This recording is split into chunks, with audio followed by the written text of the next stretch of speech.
Very good afternoon to all students. I am Mrs. Smita Mangurkar, your English teacher. Welcome back to our online English lecture.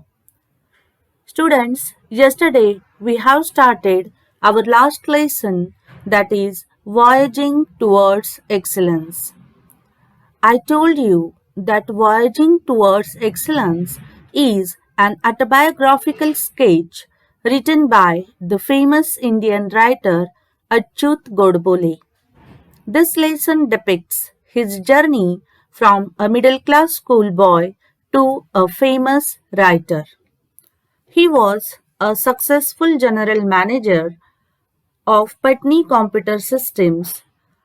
He headed many other reputed companies and later on became a very famous writer. According to Achyut Godbole, excellence is the most important thing in our life. If you have excellent skills with you, then definitely success is yours. So, in the last lecture, we have discussed the introductory part of our lesson.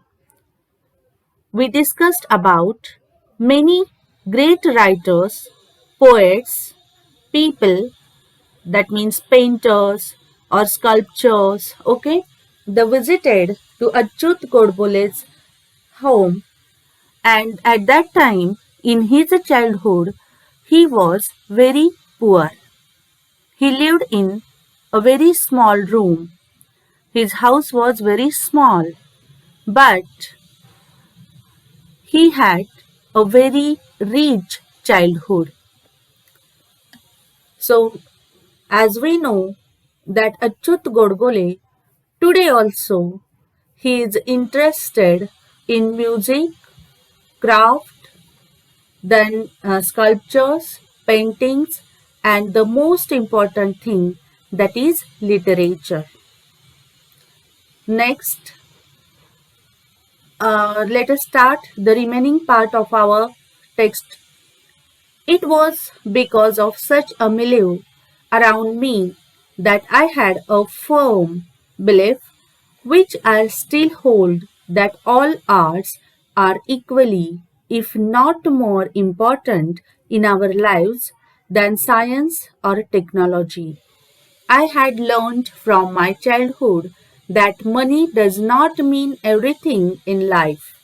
It is necessary, but if at all there is something which enriches our lives and puts meaning to our existence, and it is the arts, music, and literature. So, in these lines, Achyut Godbole depicts the truth of our life.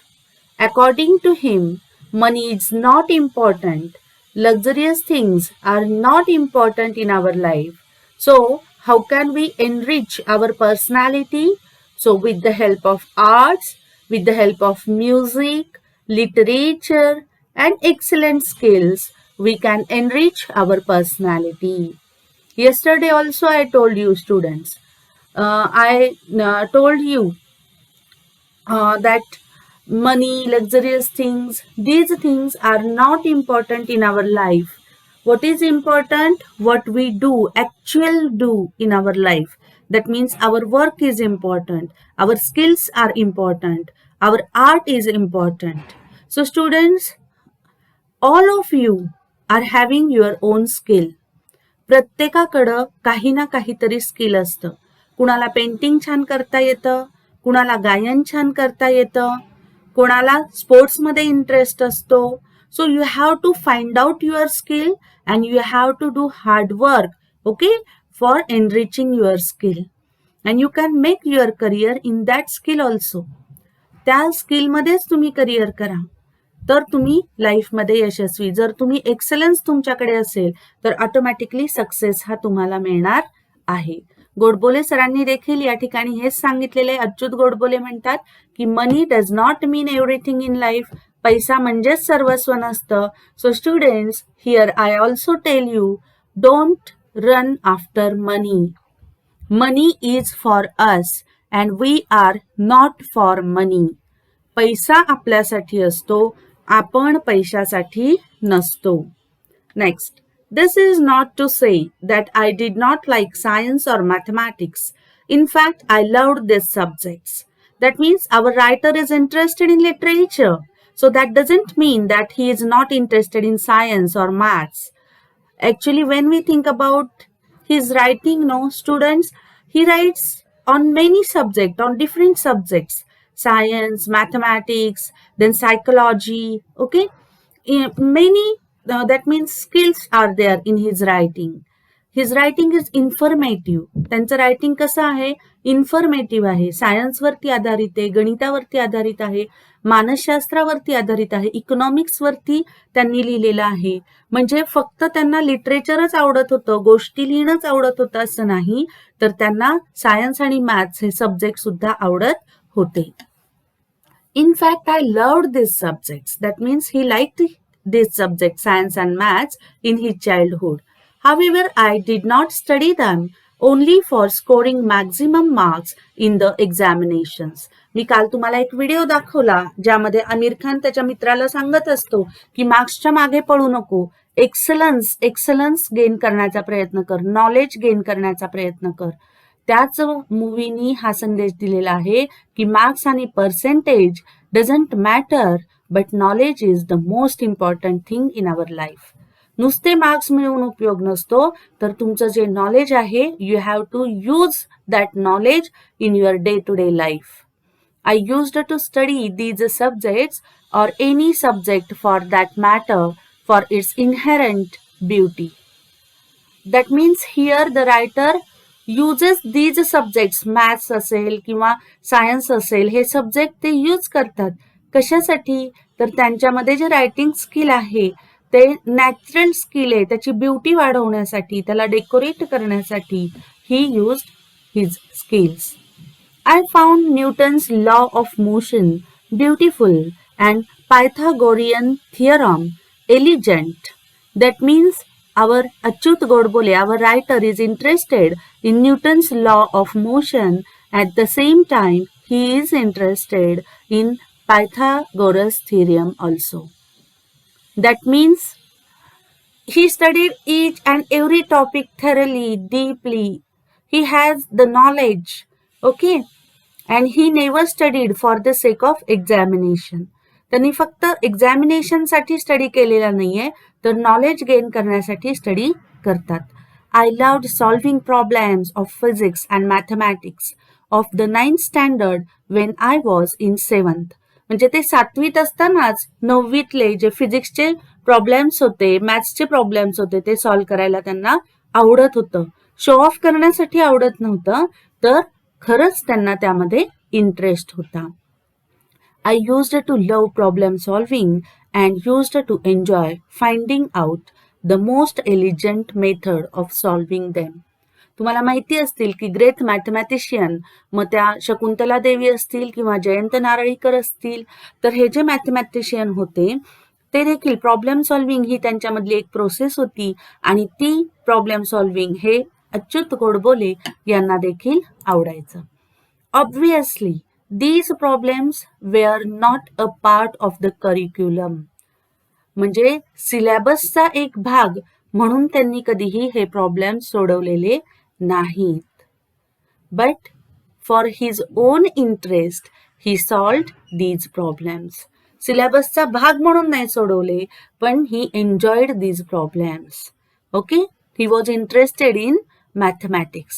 This attitude of looking beyond marks or examinations and to seek joy in solving any challenging problem helped me to develop a problem-solving attitude which came handy when I appeared for my IIT entrance, that is JEE, because this exam is completely based on your problem-solving ability and the ability to think not only logically but quickly and rapidly.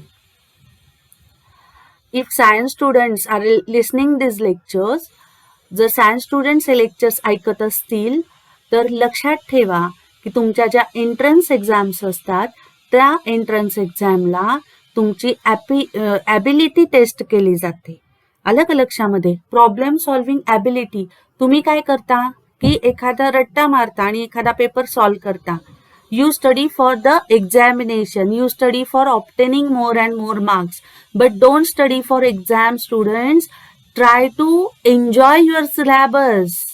Okay, try to enrich your interest in mathematics or science. Then only you can score more marks in those subjects.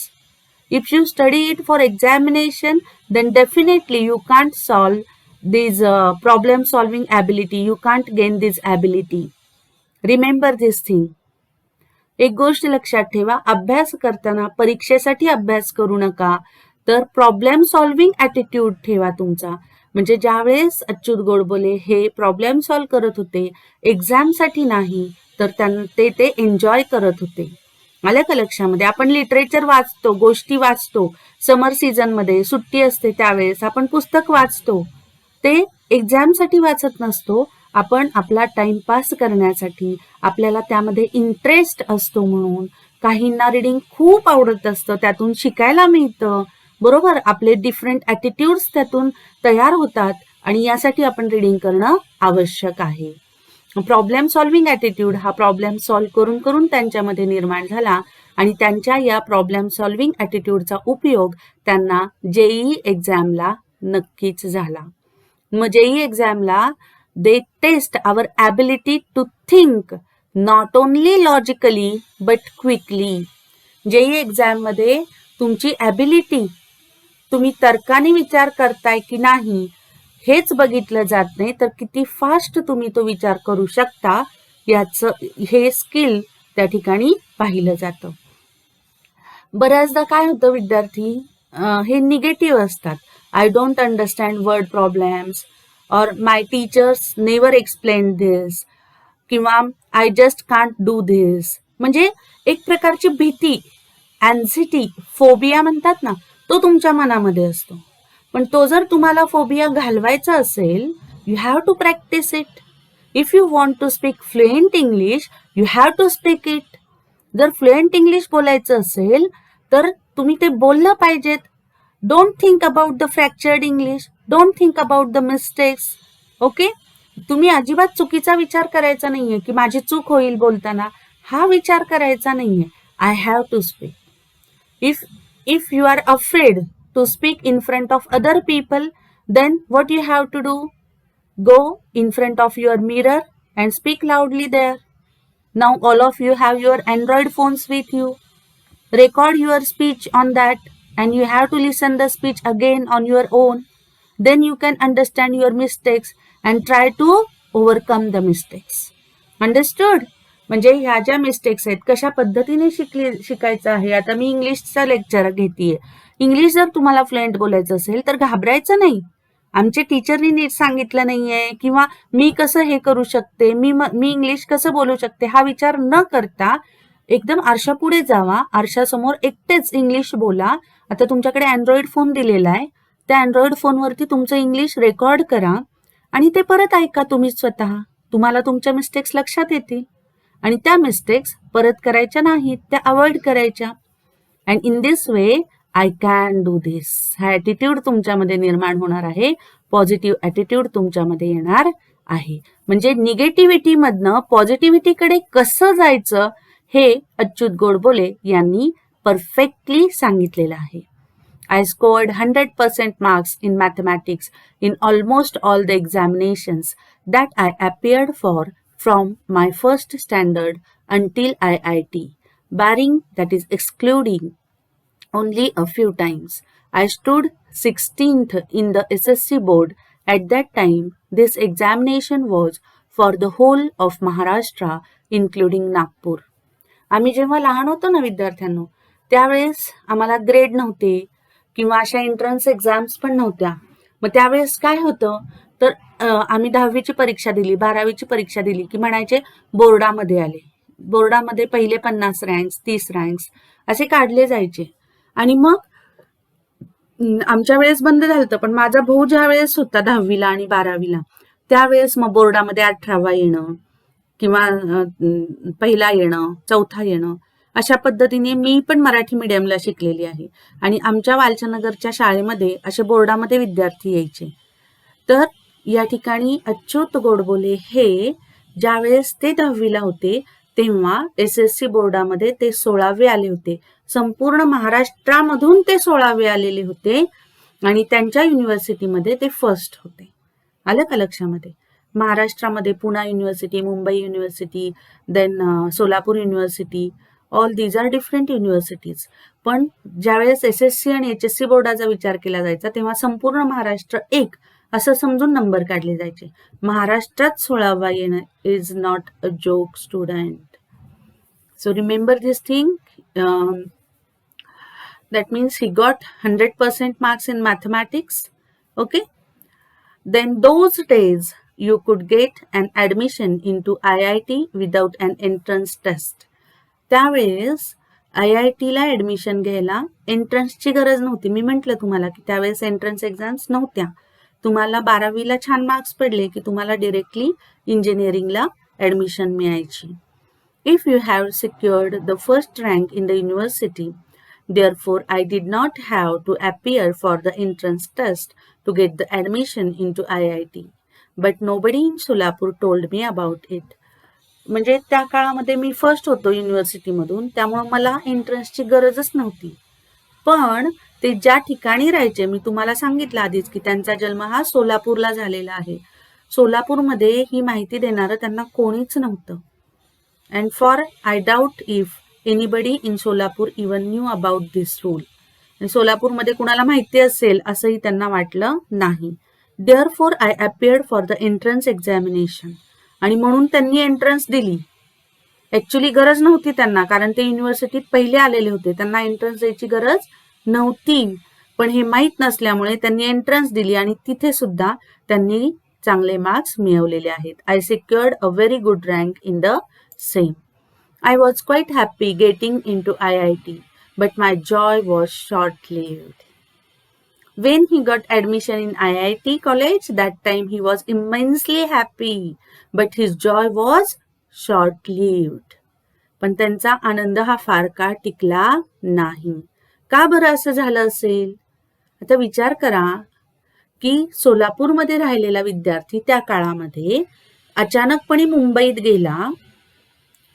Urban area, urban city आहे, metropolitan city आहे. Mumbai is non as metropolitan city.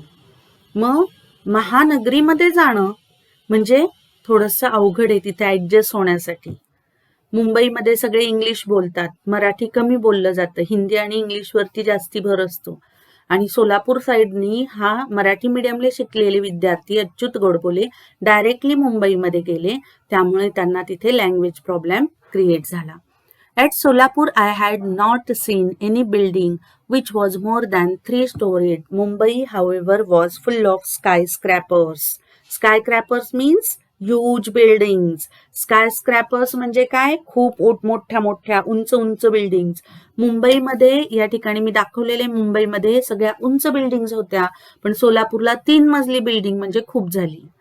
आणि एकदम अशा छोट्याशा गावातून एकदम मोठ्या शहरामध्ये येणं आणि तिथे ऍडजस्ट करून राहणं हे त्यांच्यासाठी अवघड होतं. At IIT, most of the students and professors used to communicate in English language. My English was very poor. I had my entire education in Marathi.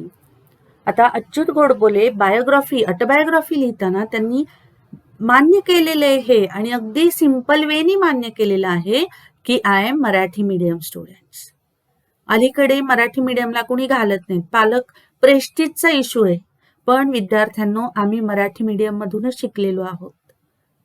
आमच्या वेळेस म्हणजे तेवढे पैसे पण नव्हते आणि आई वडिलांना त्याचं महत्व पण माहिती नव्हतं. पण हल्ली इंग्लिश मीडियमला घालणं ही फॅशन झालेली आहे. उलट कोणाचा विद्यार्थी हा जर मराठी मीडियमला असेल तर त्याला तुच्छ लेखलं जातं. पण तुम्हाला आता मला सांगायला आनंद होतोय की मातृभाषेमधून घेतलेलं शिक्षण हे दीर्घकाळ लक्षात राहतं, हे आपल्या एज्युकेशनल पॉलिसीने सुद्धा जाणलेलं आहे. आणि म्हणून आता नवीन धोरण येते की मराठीमधून शिक्षण जरी विद्यार्थ्यांना पाहिजे असेल तरी ते मिळणार आहे. लक्षात घ्या. मग अच्युत गोडबोले म्हणतात, माझं शिक्षण हे मराठी मीडियममधनं झालेलं होतं आणि मुंबईमधले स्टुडंट्स, प्रोफेसर्स लोक हे इंग्लिशमधून कम्युनिकेट करत होते. My spoken English was quite pathetic. Pathetic means students, pathetic means very weak, very poor. Okay, म्हणजे त्यांचं इंग्लिश एवढं छान नव्हतं. नॉट ओनली, आता तुम्ही विचार करा, तुम्ही 11वी-12वीत असतानाच टेन्शन घेता माझं इंग्लिशचं कसं होणार, आर्ट्सचे विद्यार्थी. पण अच्युत गोडबोलेंसारखे मोठे लेखक ज्यावेळेस ते फर्स्ट इयरला गेले त्यावेळेस सुद्धा त्यांचं इंग्लिश चांगलं नव्हतं. म्हणजे प्रत्येक व्यक्तीला एखादी गोष्ट मिळवायची असेल तर त्यासाठी कष्ट करावे लागतात. पण त्यांना हे ज्यावेळेस हे कळलं की आपलं इंग्लिश पुअर आहे तर ते फ्लुएंट करण्यासाठी त्यांनी कष्ट देखील तितकेच घेतले. आणि हे कष्ट करणं खूप महत्वाचं आहे, जाणीव होणं खूप महत्वाचं आहे. Not only did I have a very weak vocabulary, but my pronunciation also was terrible and my construction of English sentences very awkward to say the least. म्हणजे त्यांच्याकडे vocabulary नव्हती sufficient, शब्दसंग्रह नव्हता. His pronunciation was not fluent. त्यांचे pronunciation fluent नव्हते, terrible होते, म्हणजेच काय fluent नव्हते. And my construction of English sentences very awkward to say the least. म्हणजे कन्स्ट्रक्ट करायला पण त्यांना या ठिकाणी अवघड जायचं. Due to all this I was feeling quite lonely and terrified in Mumbai in general and IIT in particular. त्यामुळं त्यांना तिथे लोनली फील झालं आणि इन्फेरियरिटी कॉम्प्लेक्स त्या ठिकाणी त्यांच्यामध्ये आला. विद्यार्थ्यांना निगेटिव्हिटी येते. मेडिकलला काही जण जातात, तिथे रॅगिंग नावाचा प्रकार चालतो. रॅगिंग, मग रॅगिंग म्हणजे काय रे, की एखाद्या विद्यार्थ्याला जो गरीब असेल, जो साधा असेल, जो सिंपल असेल, लक्षात घ्या विद्यार्थ्यांनो, जी व्यक्ती साधी असते ना, जे सरळ झाड असतं त्यालाच पहिलं कापलं जातं. त्यामुळं त्या साध्या व्यक्तीवरती रॅगिंग हे जास्ती प्रमाणात होत असतं. मग अशाच पद्धतीने अच्युत गोडबोले तिथे गेल्यावर ते स्वतःला लोनली फील करू लागले, घाबरायला लागले. टेरिफाईड मीन्स फिअरफुल, घाबरणे, स्केअर्ड इन मुंबई. आणि IIT मध्ये तर त्यांना जास्त भीती वाटू लागली कारण तिथे इंग्लिश वापरलं जायचं. I had developed an inferiority complex and wanted to run away from IIT and even Mumbai. त्यांना इन्फेरियरिटी कॉम्प्लेक्स म्हणजे ते स्वतःला कमी लेखू लागले. इन्फेरियरिटी कॉम्प्लेक्स म्हणजे काय, जर आपल्याशी कुणी असं वागत असेल तर ऑटोमॅटिक आपल्याला वाटतं की अरे आपल्यामध्ये काहीतरी दोष आहे, आपलं काहीतरी चुकतंय. आणि त्यामुळं म्हणजे एकतर आपण कॉन्फिडंट नसतोच, पण अजून लोक आपल्यावरती हसतात आहेत, लोक आपल्याला दोष देतात आहेत, हे बघून त्या माणसाला अजून भीती वाटायला लागते. त्याला इन्फेरियरिटी कॉम्प्लेक्स असं म्हटलं जातं. आणि असा इन्फेरियरिटी कॉम्प्लेक्स ज्या विद्यार्थ्यांमध्ये असतो त्यांना काउन्सिलिंगची अत्यंत गरज असते. तर IIT कॉलेजमधनंच काय, तर IIT इन्स्टिट्यूटमधनं तर त्याला पळून जावं असं वाटलंच, पण मुंबईमध्ये सुद्धा राहायला नको झालं अच्युत गोडबोले यांना. One day I was sitting at my mess table in the hostel sipping T when guy came and sat on the chair adjacent to me.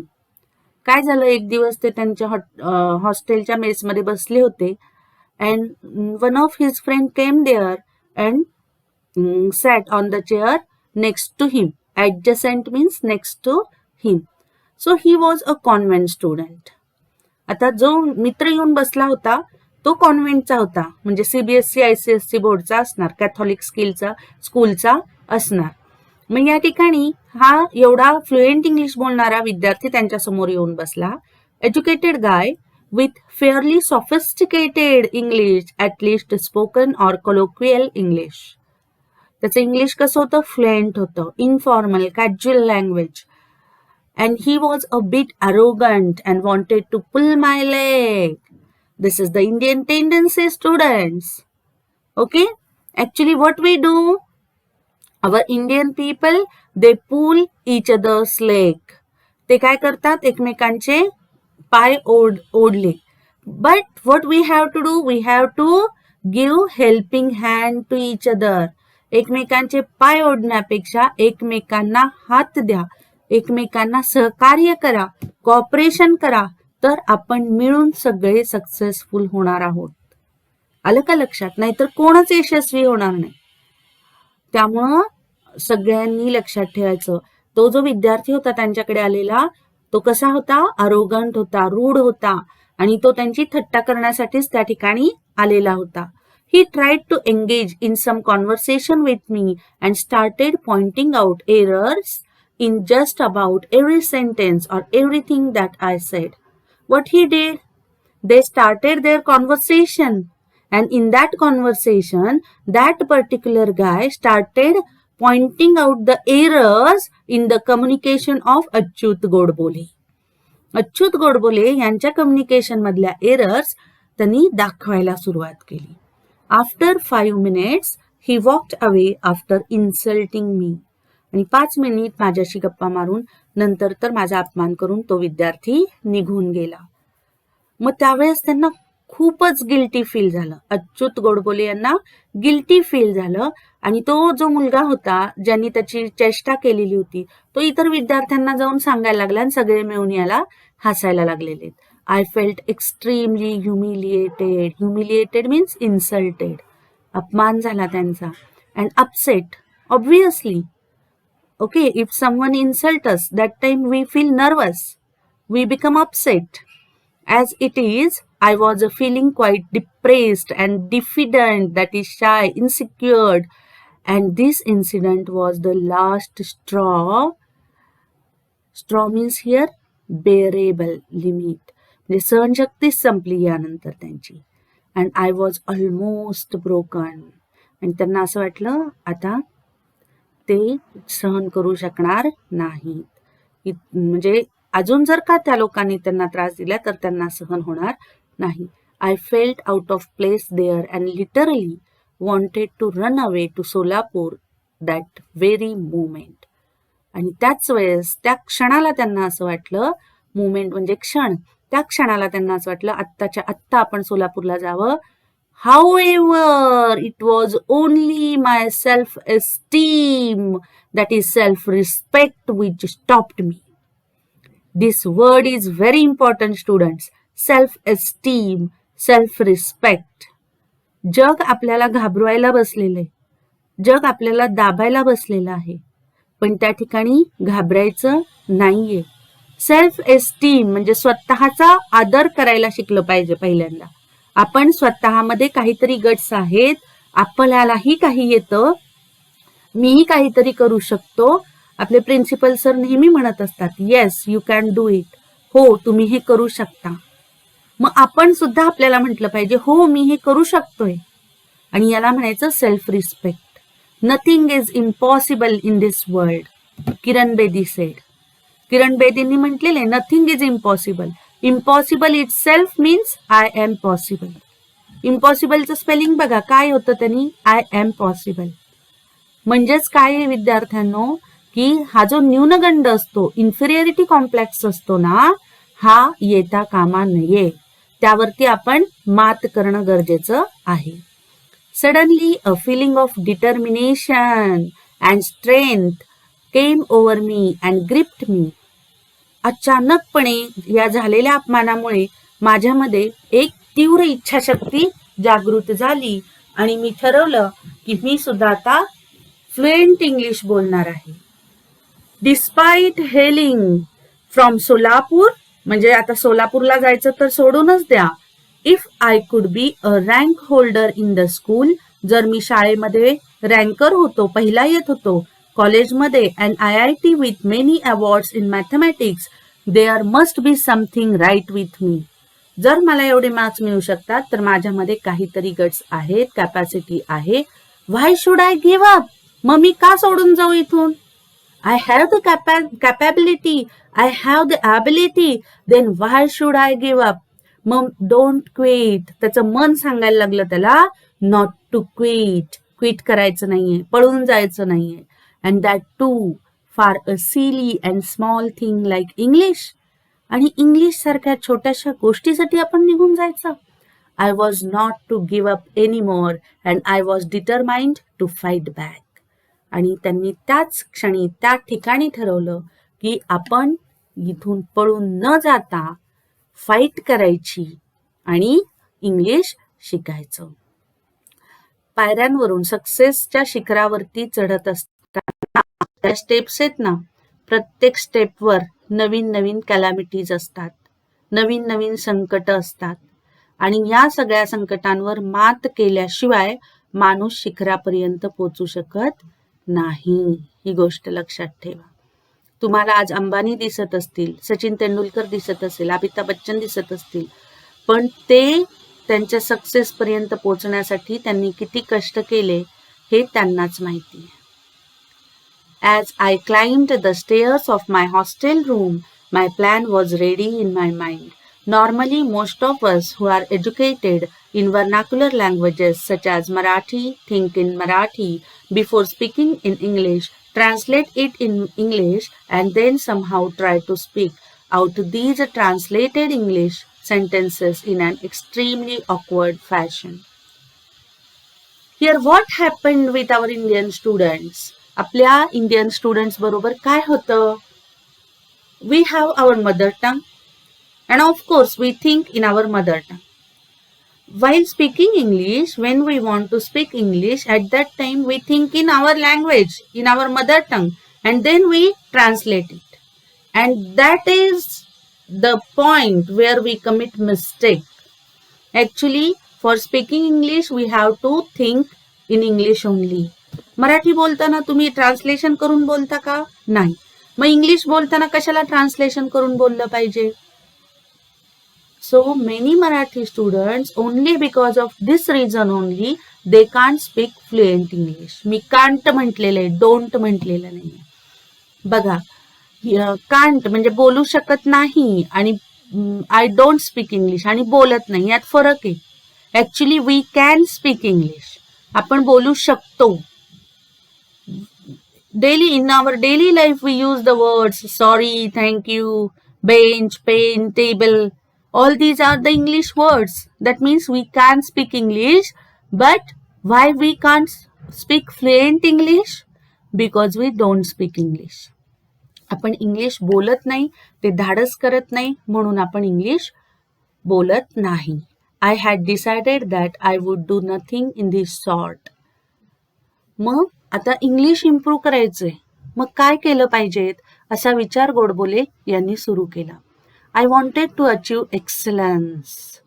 त्यांना इंग्लिशमध्ये एक्सलन्स म्हणजे फ्लुएंट इंग्लिश त्यांना बोलायचं होतं.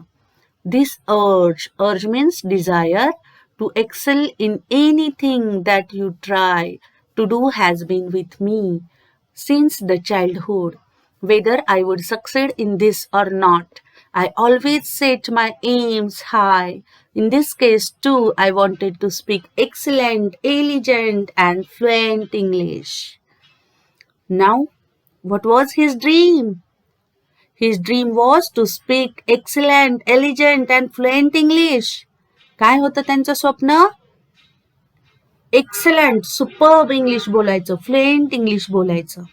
आता या ठिकाणी म्हटले I can't do it. I can't do it मधलं इथलं नॉट काढून टाकायचंय आपल्याला. काय राहील? I can do it. प्रत्येक गोष्ट आपण करू शकतो. Desire to excel. If you have a strong determination power, nothing is impossible for you. तुमच्याकडे जर तीव्र इच्छाशक्ती असेल तर काहीही अवघड नसतं. आता ही जी स्लाइड आहे ना, ही सगळ्यात महत्वाची स्लाइड आहे. तुम्हाला तुमचं इंग्लिश फ्लुएंट करायचं असेल, you have to follow all these 4 steps. या 4 स्टेप्स फॉलो करा आणि तुमचं इंग्लिश स्ट्रॉंग करा. The first thing I did was to start reading English newspapers and English novels. I told you students, many times I told you, you have to read storybooks, newspapers, you have to listen news. Okay, you have to listen English more and more. Audible books are available on your Android phones. मी नेहमी तुम्हाला सांगते की Android फोनवरती Audible books आहेत आता. तुम्ही English news वाचा, English stories ऐका, वाचा आणि जर तुम्ही हे केलं तर तुमचं इंग्लिश ऑटोमॅटिकली इम्प्रूव्ह होणार आहे. I studied etymology and phonetics and studied the roots of the words and how to pronounce them. अजून इंग्लिश शिकण्यासाठी काय? Etymology means etymology. What is the pronunciation of this term? Etymology. Etymology means related to the dictionary, words, okay, history of words and its meaning. Etymology चा अर्थ आहे history of words. This term is related to vocabulary. शब्द संग्रहाशी related ही term आहे. And phonetics. Phonetics is related to our pronunciation, how to speak. Okay. There is a very beautiful book written by Bansal and Harrison, Spoken English.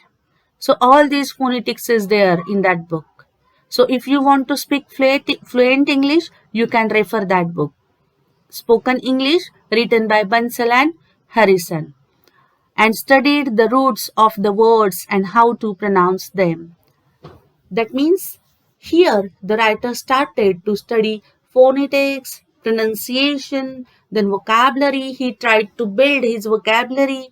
Okay, that means he worked very hard to speak fluent English. I used to stand in front of the mirror. The next important step is what you have to do. You have to stand in front of the mirror and practice speaking, realizing your own mistakes and correcting your mistakes. मी मगाशी तुम्हाला सांगितलं, नेहमी मी तुम्हाला सांगत असते की English शिकण्यासाठी स्वतः आरशापुढे जाऊन उभा राहावा, बोला स्वतःशीच आणि त्यातून तुमच्या मिस्टेक्स फाइंड आउट करा आणि त्या करेक्ट करा. अँड इम्प्रोव्हायझिंग डे बाय डे, म्हणजे त्यांचं इंग्लिश हे इम्प्रूव्ह व्हायला लागलं. Improving day by day. It took about 9 to 10 months, by which time I started feeling quite confident. And after 9 to 10 months, he felt confident. Yes. म्हणजे ज्या वेळेस आपलं जे स्वप्न असतं ते पूर्ण करण्यासाठी त्यांना 9 ते 10 महिने कष्ट करावे लागले. त्यावरती फोकस करावं लागलं. त्यांना मिररच्या पुढे उभं राहून स्वतःशीच बोलावं लागलं, प्रेझेंट करावं लागलं. आणि मग त्यांना 10 महिन्यानंतर कॉन्फिडन्स आला. Yes, I can speak fluent English now. So for achieving success students, you have to do hard work as well as smart work. Confident about speaking English at length with anybody, my fear had vanished. Vanished means disappeared. आता त्यांची भीती पूर्णपणे निघून गेली. And I started feeling at home in my hostel. आणि आता हॉस्टेलमध्ये मला घरासारखं वाटू लागलं. आता ते कॉन्फिडेंटली त्या ठिकाणी राहू लागले. तर स्टुडंट्स, बराच वेळ झालाय, तर आज आपण या ठिकाणी थांबूयात. राहिलेला लेसन आपण उद्याच्या लेक्चरला कंप्लीट करूया. So I want to stop here. I hope that all of you understood and enjoyed this lesson, and I hope that now you can get confidence to speak English. Yes, students? Okay. So thank you very much. Bye-bye.